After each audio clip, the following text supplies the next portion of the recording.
ada skenario besar, Gus, untuk menghancurkan Islam di Indonesia. Adik-adik, pondok pesantren itu isinya cuma 2 dari dulu. Kalau nggak kiai, Habib. Jujur-jujuran mawon. Sing duwe pondok iki mung loro. Lah ora kiai, Habib. Kemarin Habib sudah dihajar habis-habisan, di framing habis-habisan. Habib sukane ndawir, Habib malsu makam, Habib gila hormat, cerita khurafat. Awalnya orang-orang itu hanya mengatakan hanya kritik. Tapi sebenarnya apa yang mereka inginkan? Menghilangkan rasa hormat, respek kepada para habaib. Sehingga apa? Netizen tertawa-tawa. Habibnya bosok, Habibnya elek, bla bla bla, Habibnya jaluk-jaluk dan seterusnya. Ini belum selesai, gantian kiai. Karena isinya pesantren, kalau nggak Habib ya kiai. Framing yang sama ditujukan kepada para kiai. Momentumnya di mana? Pondok Buduran roboh. Saya nyuwun sewu. Saya sampaikan, betapa banyak bangunan di luar sana yang dibangun oleh arsitek handal, bahkan mungkin oleh pemerintah, roboh, tapi tidak ada satupun orang yang mengkomentarinya.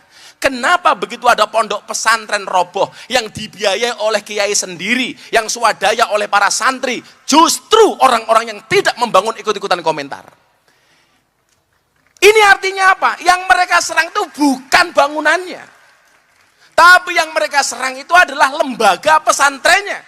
Maka anak-anak tambah beras ingat, bangunannya boleh roboh, tapi semangat santri tidak boleh roboh.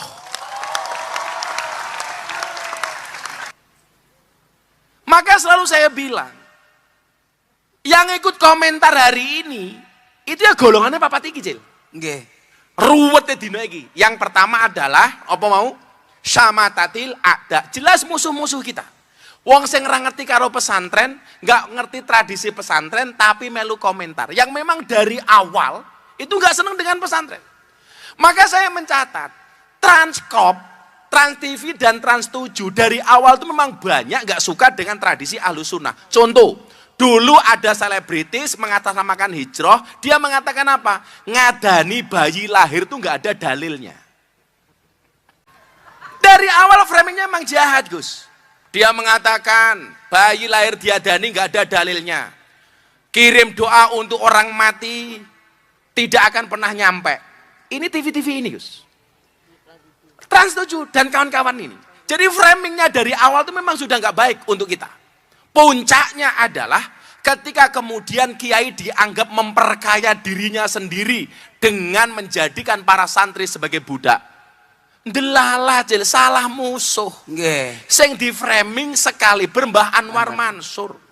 Orang seikhlas beliau. Umpama sing di framing mung Miftah biasalah. Biasa. Oh, kita dibully biasa aja. Lah, jenengan niku nopo? Enteng. Enteng. Aku takoni le, Gus, banyak orang yang memusuhi Gus Miftah, kenapa Gus Miftah diam saja? Saya jawab, karena tidak semua orang penting di mata saya. Makanya ada nyuwun sewu, boleh nambah guru, tapi jangan ganti guru. Ikutlah yang pasti, jangan ikut yang mungkin. Karena dalam setiap kemungkinan belum tentu ada kepastian. Ayo. Lah melu kiai tambak beras kira-kira pasti apa mungkin? Pasti. Melu kiai NU pasti apa mungkin? Pasti. Ikut yang pasti, jangan ikut yang mungkin. Adik-adik juga begitu, jangan suka di ghosting sama cowok. Cowok yang suka ghosting itu cowok yang hanya memberikan kemungkinan. Makanya cowok, santri cowok kalau ketemu santri, nggak usah ngile, sampaikan kepada dia, Dek, non mati ketemu bak saja dibaca iklab, masa aku ketemu kamu tidak ijab? Saya itu nggak ngajak percil, yang saya ajak itu cuma Mas Hamid Uye. Kemarin saya ngaji di Bali di kafe, lah Mas Percil ini datang sebagai tamu kafe. Dia bilang begini, Gus. Tamu berubah. Gus, kula benjang nggih nganu, Bah, kula benjang nggih tampil teng Jombang. Loh. Abah ini Jombang, Cil, hormat tambak beras 2 abad. Kula nggih teng Jombang, Bah. Kowe ngajak saingan karo Abah? Mboten, wong kula nggih sak panggung kali Abah. Gawe poster ki ambak diposting ki ambak. Sing maune ora ono gambare Percil dadi ono gambare Percil. Sinten niku, Pak? Ya dapurmu kuwi kok sinten gitu. Nggih. Lah kok ora mbok akoni? Ya ngakoni lah sinten, Pak? Dapurmu iya. Mila supaya niki mboten salah niat, saya ajak para santri dan jamaah sekalian untuk karena acaranya sholawat kebangsaan hadir dalam rangka maulid bersama-sama. Dibaca niatnya Bismillahirrahmanirrahim. Bismillahirrahmanirrahim. Nawaitu Nawaitu an ahduro an ahdura al maulida al-maulida mislama nawabihi aslafuna solihun wabiniyati ta'zimi syahri wiladatin nabi sallallahu alaihi wasallam wabiniyati taqarruban ilallahi ta'ala wa ila rasuli sallallahu alaihi wasallam wa ila aslafuna solihin. Al-Fatihah.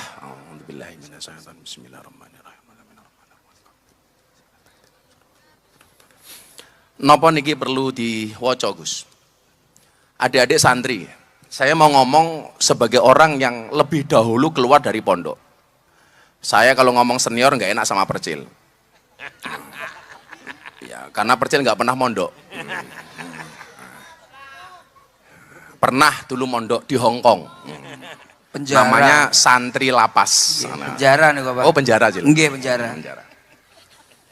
Kita hadir malam hari ini, bisa jadi kita hadir di lapangan yang sama, di tempat yang sama, di acara yang sama, tetapi akan menghasilkan sesuatu yang berbeda. Tergantung dari mana dia berangkat niatnya. Maka satu-satunya niat kita hari ini adalah an ahduro al maulida, untuk hadir di acara mencintai Kanjeng Nabi. Maka di mana-mana saya bilang, banyaknya majelis hadroh, majelis sholawat, itu bukan bertujuan untuk mencintai majelis, vokalis majelisnya, untuk mencintai vokalisnya, tetapi ngajak umat untuk lebih mencintai Kanjeng Nabi. Makanya kenapa bisa kita lakukan itu? Mislama nawabi aslafuna solihun. Niat seperti itu yang diajarkan oleh ulama salafus soleh.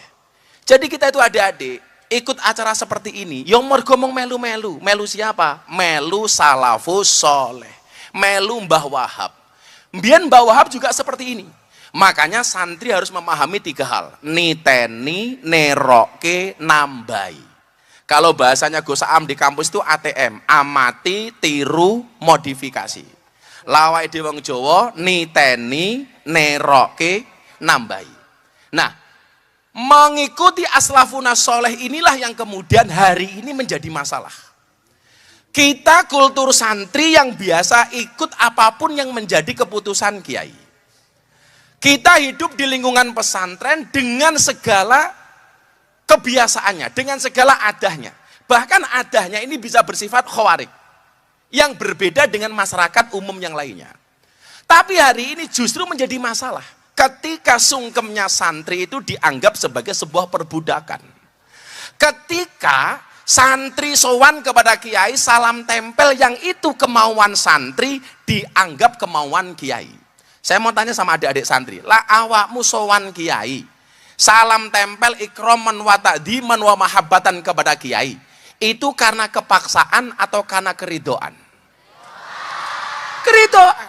Yang menjadi tidak fair kemudian adalah, hari ini saya itu orang yang sangat gemar minum kopi pahit.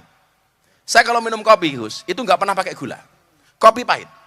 Begitu minum kopi, saya merasakan betapa nikmatnya kopi pahit. Celakanya adalah, saya bisa menikmati kopi pahit karena saya senang dengan kopi pahit dikomentari oleh orang yang tidak pernah minum kopi pahit. Dikomentari oleh orang yang biasa minum teh. Kan nggak nyambung. Apalagi teh manis. Gus Aam seneng ngombe kopi pahit, dikomentari karo wong liya sing ra paham kopi pahit. Atau sama halnya begini, saya dengan istri penuh dengan suka duka, kadang-kadang tertawa, ya kadang-kadang saling celah bahkan dengan istri itu. Dikomentari oleh tetangga yang tidak ngerti isi rumah tangga saya. Apalagi mohon maaf, hubungan kiai dan santri, kalau kemudian disebut ikhlas, ikhlas itu definisinya apa? Allah tu'malat ta'ah illa lillah. Tidak melakukan sebuah amal kecuali karena Allah. Di dalamnya ada apa? Khaufan, ada rasa takut. Orang-orang ceritane santriwan kali kiai ini kebetulan ceritane. Ada khauf. Tapi selain khauf, santri itu punya rojaan, punya harapan bahwa ketakutan saya kepada kiai ini akan menghadirkan ridhonya kiai. Di dalamnya ada apa? Wa mahabbatan, rasa cinta. Cinta itu tidak bisa diungkapkan dengan kalimat. Contoh begini, ada orang sholat di dalam masjid. Begitu orang ini sholat, siapa itu pacarnya Laila, namanya siapa? Koes liwat. Selesai sholat, orang ini mengatakan, Owes kira sopan, ono wong sholat kok melaku ning ngarepe wong sholat. Apa jawaban Owes? Kenapa kamu mengatakan saya tidak sopan? Karena saya melihat kamu di depan saya. Berarti kamu sholatnya tidak ikhlas. Kalau kamu sholat, yang seharusnya kamu lihat, itu bukan saya, tapi Allah. Gantian Owes ditanya, kamu tadi lewat sini yang kamu lihat siapa? Saya nggak melihat orang sholat, yang saya lihat siapa? Laila. Karena yang dicintai adalah Laila. Jadi Uwais itu nyuwun sewu, Uwais itu ndelok donya yang si didelok Laila, ndelok percil yang si didelok Laila. Mergo Uwais mencintai Laila. Jadi kalau Anda sholat ada orang datang kemudian melihat orang sholat itu, berarti yang dia lihat yang bukan yang dicintainya tetapi orang lain. Cintanya santri kepada kiai hari ini dipermasalahkan. Ketika seorang santri sungkem dianggap budak. Saniki nyuwun sewu saya sampaikan. Seorang karyawan berterima kasih kepada bos karena gajinya. Apa kemudian bisa dianggap salah ketika seorang santri tunduk kepada kiai karena ilmunya? Wong nampa gaji wae matur nuwun apa meneh nampa ilmu.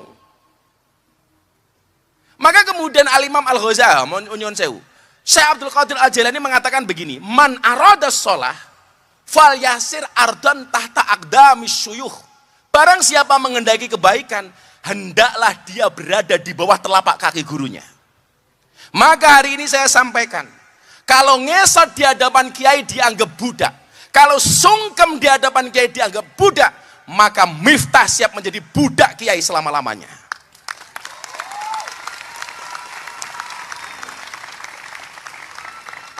Jadi yang pengen saya sampaikan ke adik-adik begini, Gus Wahab ngapunten yang berurutan, ngapunten Gus. Wah, pecine NU. Oh, asparagus. Insya Allah masuk surga. Pecine. Ini ada skenario besar, Gus, untuk menghancurkan Islam di Indonesia. Adik-adik, pondok pesantren itu isinya cuma 2 dari dulu. Kalau nggak kiai, Habib. Jujur-jujuran mawon. Sing duwe pondok iki mung loro. Lah ora kiai, Habib. Kemarin Habib sudah dihajar habis-habisan, di framing habis-habisan. Habib sukane ndawir, Habib malsu makam, Habib gila hormat, cerita khurafat. Awalnya orang-orang itu hanya mengatakan hanya kritik. Tapi sebenarnya apa yang mereka inginkan? Menghilangkan rasa hormat, respek kepada para habaib. Sehingga apa? Netizen tertawa-tawa. Habib bosok, Habib elek, bla bla bla, Habib jaluk-jaluk dan seterusnya. Ini belum selesai, gantian kiai. Karena isinya pesantren, kalau nggak Habib ya kiai. Framing yang sama ditujukan kepada para kiai. Momentumnya di mana? Pondok buduran roboh. Saya nyuwun sewu. Saya sampaikan, betapa banyak bangunan di luar sana yang dibangun oleh arsitek handal, bahkan mungkin oleh pemerintah, roboh, tapi tidak ada satupun orang yang mengkomentarinya. Kenapa begitu ada pondok pesantren roboh yang dibiayai oleh kiai sendiri, yang swadaya oleh para santri, justru orang-orang yang tidak membangun ikut-ikutan komentar. Ini artinya apa? Yang mereka serang itu bukan bangunannya, tapi yang mereka serang itu adalah lembaga pesantrennya. Maka anak-anak tambah beras ingat, bangunannya boleh roboh, tapi semangat santri tidak boleh roboh. Tuh, santri-santri cowok itu saya ingatkan, nak, santri cowok ingat, tetaplah semangat walaupun kamu tidak punya penyemangat. Wah.